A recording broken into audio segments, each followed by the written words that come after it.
தாளிக்கிறதுக்கு சட்டியில் எண்ணெய் ஊற்றிக்கலாம். கொஞ்சமாக வெந்தயம்,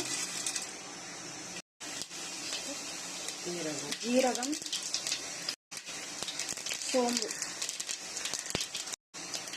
மிளகு நல்லா பொரியட்டும்.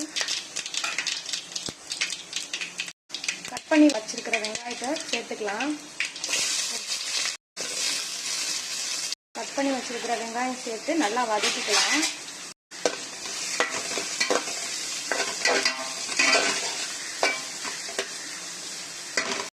கருவேப்பிலை சேர்த்துக்கலாம்.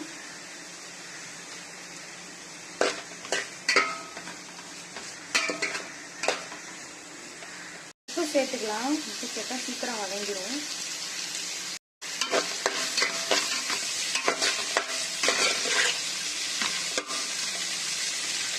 பச்சை மிளகா சேர்த்துக்கலாம்.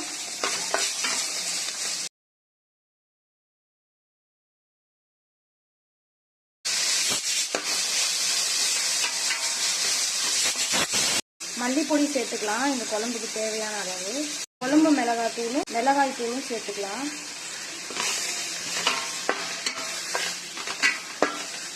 கொஞ்சமா மஞ்சள் தூள் நல்லா வதக்கிக்கலாம்.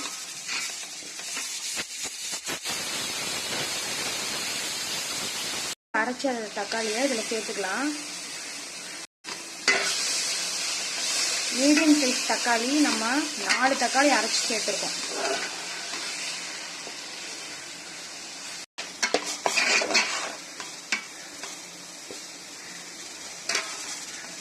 புளி தண்ணி சேர்த்துக்கலாம்.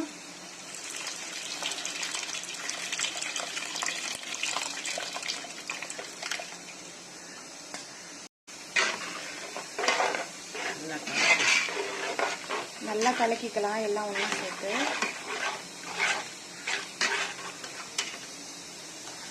தண்ணி சேர்த்துக்கலாம்.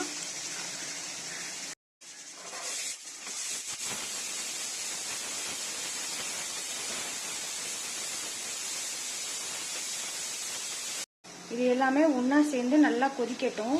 அதுக்கப்புறம் நம்ம மீன் சேர்த்துக்கலாம். பாருங்க, குழம்பு நல்லா கொதிச்சிருச்சு. இப்போ நம்ம மீன் சேர்த்துக்கலாம்.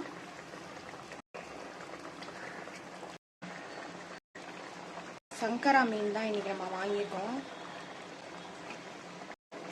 ஒவ்வொன்றா இதில் சேர்த்துட்டு மீன் போடும்போதே நம்ம மாங்காவும் சேர்த்துடலாம். மாங்காய் போட்டு மீன் குழம்பு லைட்டாக கிளறி விட்டால் போதும், இல்லைன்னா மீன் உடைஞ்சிரும். இந்த டைப்பில் நம்ம உப்பு காரம்லாம் செக் பண்ணிவிட்டு மூடி வச்சிடலாம். மூடி போட்டு மூடியாச்சு. 10 நிமிஷம் கழிச்சு பார்க்கலாம். மீன் குழம்பு எப்படி இருக்குன்னு பார்ப்போம்.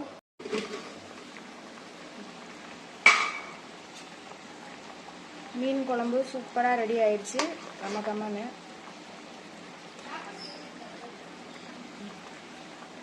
அவ்வளோதான். அடுப்பை அமர்த்திடலாம்.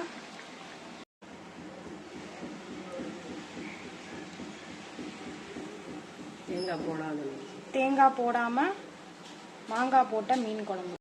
கருவேப்பிலை மல்லித்தலை சேர்த்துக்கலாம் லாஸ்டா.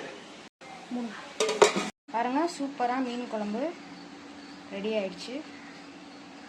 சங்கரா மீன் குழம்பு இது மாதிரி.